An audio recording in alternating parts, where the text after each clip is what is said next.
नमस्कार दोस्तों, स्वागत है आप सभी का इस ऑनलाइन प्लेटफॉर्म पे। और यहाँ पे हम पढ़ने वाले हैं एक टॉपिक बायोलॉजी का जिसका नाम है ब्लड। तो ब्लड टॉपिक क्या है, रक्त क्या होता है और इससे संबंधित सारी जो बातें हैं वो मैं आपको समझाने वाला हूँ। तो इस वीडियो को ढंग से आप समझिएगा ताकि सारे आपके जो ब्लड रिलेटेड क्वेश्चंस हैं वो बन पाए। ठीक है, तो चलिए स्टार्ट करते हैं। देखिए, सबसे पहले जो हमारे टॉपिक है उसका नाम है, एक मिनट रुकिए। सबसे पहले जो हमारा टॉपिक है उसका नाम है ब्लड। ठीक है, टॉपिक क्या है हमारा? ब्लड, जिसे हिंदी में कहते हैं रक्त। ठीक है, सबसे पहला क्वेश्चन मेरा आपसे ये है बच्चों कि ब्लड होता क्या है। ठीक है, ब्लड से हम क्या समझते हैं? ठीक है, ब्लड मतलब एक ऐसा लिक्विड जो हमारी पूरी बॉडी में बहता रहता है, लेकिन एक नॉर्मल लिक्विड नहीं है, ये एक टिश्यू है। ये क्या है? एक टिश्यू, एक कनेक्टिव टिश्यू। तो हमारी बॉडी का वो टिश्यू जो बहता हो, क्योंकि हमारे टिश्यू में जितने भी टिश्यू पाए जाते हैं हमारी बॉडी में, वो कोई भी फ्लोइंग स्टेट में नहीं रहते, बहते नहीं है, लेकिन बहने वाला जो टिश्यू रहता है वो रहता है ब्लड। ठीक है, तो blood is a connective tissue that flow in our body. रक्त एक संयोजी ऊतक है जो हमारे शरीर में बहता रहता है। मैं दोनों ही लैंग्वेजेस को लेके चलूंगा, हिंदी इंग्लिश दोनों में आपको पढ़ाऊंगा। ठीक है, तो ध्यान से समझिएगा। देखो, अब जो टॉपिक है हमारा ब्लड, किसका ब्लड पढ़ने वाला है? मैं ह्यूमन का। ठीक है, ब्लड। ठीक है, blood of what, sorry, blood of, क्या गलती से लिख दिया मैंने, ब्लड ऑफ ह्यूमन। ठीक है, किसका किसका ब्लड है ये? हाँ, ये ब्लड है बच्चों किसका? ये ब्लड है ह्यूमंस का। ठीक है, एक मिनट रुकिए। ठीक है, हाँ, ब्लड जो है ये ह्यूमंस का ब्लड है।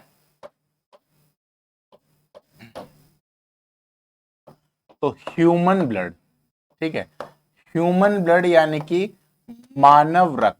ठीक है, मानव रक्त हम पढ़ने वाले हैं। ठीक है, थोड़ा सा मेरे लिए ये डिजिटल प्लेटफॉर्म, डिजिटल बोर्ड जो है वो नया है। ठीक है, बाकी टीचिंग का मुझे 10 ईयर का एक्सपीरियंस है, तो उसकी आप दिक्कत मत लेना, उसकी आप बिल्कुल भी टेंशन मत लेना। जो मैं टॉपिक पढ़ाऊंगा आपको बहुत अच्छे से पढ़ाऊंगा ताकि चीजें आपको ढंग से समझ में आ जाए। ठीक है, क्लियर ही बात। इसमें थोड़ा सा अगर त्रुटि हो मुझसे तो उसके लिए मैं माफी चाहूंगा आपसे। ह्यूमन ब्लड हम पढ़ने वाले हैं, मानव रक्त। ठीक है, तो कितना ब्लड होता है एडल्ट मेल में? एडल्ट मेल, ठीक है, यानी कि वयस्क जो नर होता है। ठीक है, वयस्क नर में कितना ब्लड पाया जाता है? देखो, वयस्क नर में जो ब्लड होता है,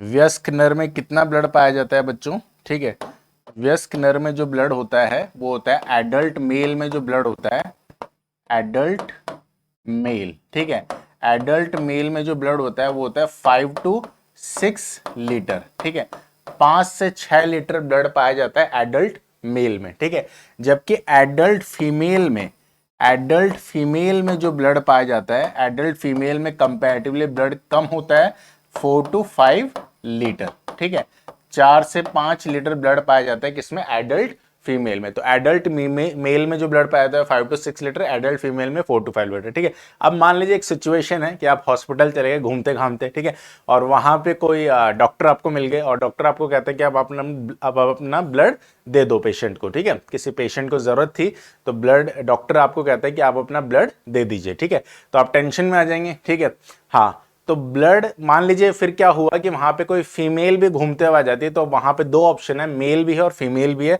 तो किसका ब्लड लिया जाएगा? किसका ब्लड लिया जाएगा? मेल का। ठीक है, फीमेल का ब्लड नहीं लिया जाएगा। अब मेल मान लो आपकी तरह के ऐसे चकमा देके सर भाग जाए वहां से, ठीक है, तो फिर फीमेल का ब्लड भी चढ़ाया जा सकता है। लेकिन अगर हमारे पास विकल्प है तो हम पहले किसका ब्लड लेते हैं? मेल का। तो मेल का ब्लड क्यों लिया जाता है? ज्यादातर स्टूडेंट ये सोचेंगे कि मेल का ब्लड इसलिए लिया जाता है क्योंकि मेल क्या होते हैं, ज्यादा ब्लड उनमें पाया जाता है। पर अगर आप ध्यान दें, कभी आपने अगर ब्लड डोनेट किया हो तो जब हम ब्लड डोनेट करते हैं तो 5 to 6 लीटर ब्लड ही लिया जाता है, उससे ज्यादा ब्लड आपसे नहीं लिया जाएगा। ठीक है, क्लियर है बात।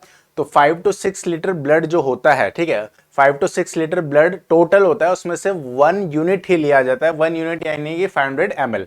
तो 500 ml से ज्यादा ब्लड आपसे नहीं लिया जाता है, चाहे आप कितने फिजिकली फिट क्यों ना हो। ठीक है, इसीलिए ये जवाब सही नहीं है कि ज्यादा ब्लड है मेल में इसीलिए उसका ब्लड लिया जाता है। नहीं, मेल का ब्लड इसलिए लिया जाता है क्योंकि मेल के ब्लड में एसेंशियल जो कंपोनेंट्स होते हैं, आयरन, हीमोग्लोबिन, ऐसे जो इंपॉर्टेंट कंपोनेंट्स हैं, उनकी मात्रा क्या है? बेहतर है। ठीक है, इसीलिए हमेशा मेल का ब्लड लिया जाता है क्योंकि उसमें जो हीमोग्लोबिन है, हीमोग्लोबिन, ठीक है, हीमोग्लोबिन का कंसंट्रेशन जो है मेल में वो ज्यादा है, इसलिए पहले प्रेफरेंस हमेशा किसको दी जाएगी?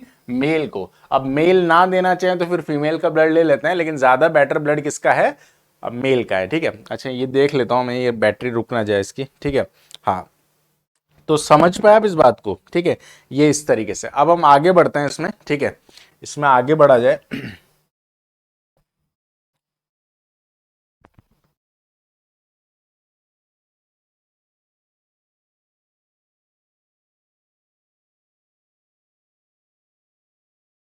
ठीक है, अब देखिए अगर हम बात करें कि ब्लड का कॉम्पोजिशन क्या होता है, ब्लड का कॉम्पोजिशन क्या होता है, तो इसकी बात करते हैं हम। तो ब्लड के कॉम्पोजिशन की अगर बात करें तो ब्लड में दो इंपॉर्टेंट चीजें पाई जाती हैं। ब्लड में दो इंपॉर्टेंट चीजें क्या पाई जाती हैं, देखिए, ठीक है। ब्लड ब्लड में दो इंपॉर्टेंट चीजें क्या पाई जाती हैं, ब्लड किन किन चीजों से मिलके बना होता है। सबसे पहली चीज जो ब्लड में होता है वो होता है क्या, प्लाज्मा, ठीक है। पहली चीज ब्लड में क्या पाई जाती है, प्लाज्मा, ठीक है। और दूसरी इंपॉर्टेंट चीज जो ब्लड को बनाती है वो क्या होते हैं, वो होते हैं ब्लड सेल, ठीक है। वो क्या होते हैं, ब्लड सेल, ठीक है। ब्लड सेल को हिंदी में कहा जाता है रक्त कोशिका। ब्लड सेल को हिंदी में क्या कहते हैं, रक्त कोशिका, ठीक है। हाँ, और जो ब्लड सेल है जो दूसरा है प्लाज्मा, उसको हिंदी में प्लाज्मा ही कहते हैं, ठीक है।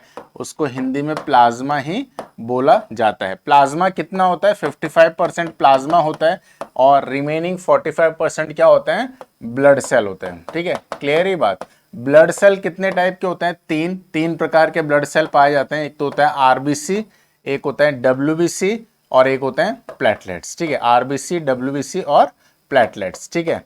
तो तीन तरह के ब्लड सेल पाए जाते हैं, आरबीसी, डब्ल्यूबीसी और प्लेटलेट्स, ठीक है।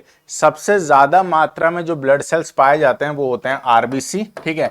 उसके बाद पाए जाते हैं प्लेटलेट्स और उसके बाद पाए जाते हैं डब्ल्यूबीसी। डब्ल्यूबीसी सबसे कम होते हैं हमारी बॉडी में और सबसे ज्यादा पाए जाने वाले जो सेल होते हैं वो होते हैं आरबीसी, रेड ब्लड सेल, ठीक है। रेड ब्लड सेल की जो मात्रा होती है वो लगभग 4.5 to 5 मिलियन पर ml होती है, ठीक है। ये इस तरीके से, ठीक है, समझ पाए इस बात को। तो देखो यहां पे दूसरी इंपॉर्टेंट चीज आपको याद रखनी है कि प्लाज्मा किससे बना होता है। प्लाज्मा दो इंपॉर्टेंट चीज से मिलके बना होता है। सबसे पहली चीज होती है पानी, H2O, और दूसरी इंपॉर्टेंट चीज क्या होता है इसमें, दूसरी इंपॉर्टेंट चीज होती है इसमें प्रोटीन, ठीक है। पहली इंपॉर्टेंट चीज क्या है, पानी, और दूसरी इंपॉर्टेंट चीज क्या है, प्रोटीन, ठीक है। अब पानी कितना होता है, पानी कितना होता है इसमें, पानी 99% पानी ही होता है, ठीक है। 99 नहीं, सॉरी 99 नहीं, आपका ये कितना होता है 90%, ठीक है। हाँ 90% इसमें क्या होता है, 90% इसमें होता है पानी, ठीक है। और रिमेनिंग 10% इसमें क्या पाए जाते हैं, प्रोटीन पाए जाते हैं। अब प्रोटीन में प्रोथ्रोम्बिन, थ्रोम्बोब्लास्टिन, फाइब्रिनोजन, अलग अलग प्रोटीन है। एक इंपॉर्टेंट प्रोटीन इसमें पाया जाता है जिसका नाम होता है फाइब्रिनोजन, ठीक है। फाइब्रिनोजन, ठीक है। फाइब्रिनोजन नाम का एक इंपॉर्टेंट प्रोटीन इसमें पाया जाता है जो ब्लड की क्लॉटिंग में इंपॉर्टेंट है, रक्त का थक्का जमाने में ये इंपॉर्टेंट रहता है, ठीक है। क्लियर ही बात। तो यहां पे एक इंट्रोडक्टरी मैंने एक लेक्चर आपको बताया है, ठीक है। एक इंट्रोडक्शन टाइप से एक लेक्चर मैंने आपको बताया है। समय की थोड़ी कमी है इसलिए आज इतना ही मैं रखता हूं। इसको डिटेल में मैं आपको नेक्स्ट जो कमिंग लेक्चर्स होंगे उनमें बताऊंगा, ठीक है। चलिए, thank you, love you all.